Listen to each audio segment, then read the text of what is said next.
పట్టణంలోని శ్రీ సత్యసాయి బాబా వారి మందిరంలో ఈశ్వరమ్మ డే వేడుకలు నిర్వహించారు. ఈ సందర్భంగా బాల వికాస పిల్లలచే వారి తల్లులకు పాదపూజ చేయించారు.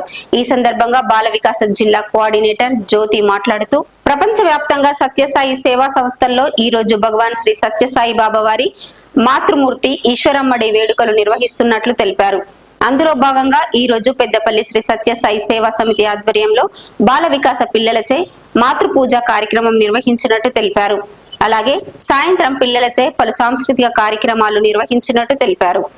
పెద్దపల్లిలో స్వామివారి అమ్మగారి ఈశ్వరమ్మ గారి వర్ధంతి సందర్భంగా ప్రపంచవ్యాప్తంగా సత్సాయి సంస్థల్లో ఈరోజు మాతృపూజలు అలాగే బాల వికాస్ విద్యార్థుల చేత ప్రపంచమంతా జరుగుతూ ఉంటాయి.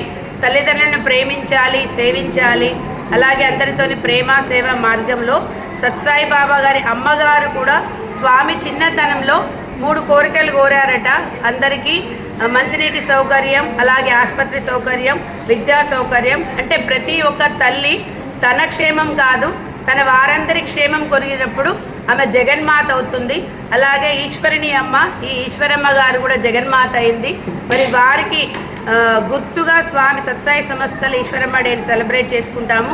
ఈరోజు కూడా ఇక్కడ 5 రోజుల నుంచి మాకు ఇక్కడ సమ్మర్ క్యాంప్ నిర్వహించాము. పిల్లలకి చక్కగా రామాయణం, గీతా శ్లోకాలు, అలాగే దశావతారాల వివరణ 5 రోజులు నిర్వహించుకున్నాము. మరి స్వామి ఇటువంటి అవకాశం ఇచ్చినందుకు మనం కూడా మన సంస్కృతి సాంప్రదాయాల్ని గౌరవిస్తూ మాతృదేవోభవ పితృదేవోభవ అనుకుంటూ మన సంస్కృతిని, మన ధర్మాన్ని మనం పాటిస్తే భగవంతుడు మన వెన్నంటి ఉంటాడనేసి స్వామి ఇచ్చిన సెలవు ప్రకారంగా ఈ కార్యక్రమాలను నిర్వహించుకుంటున్నాము.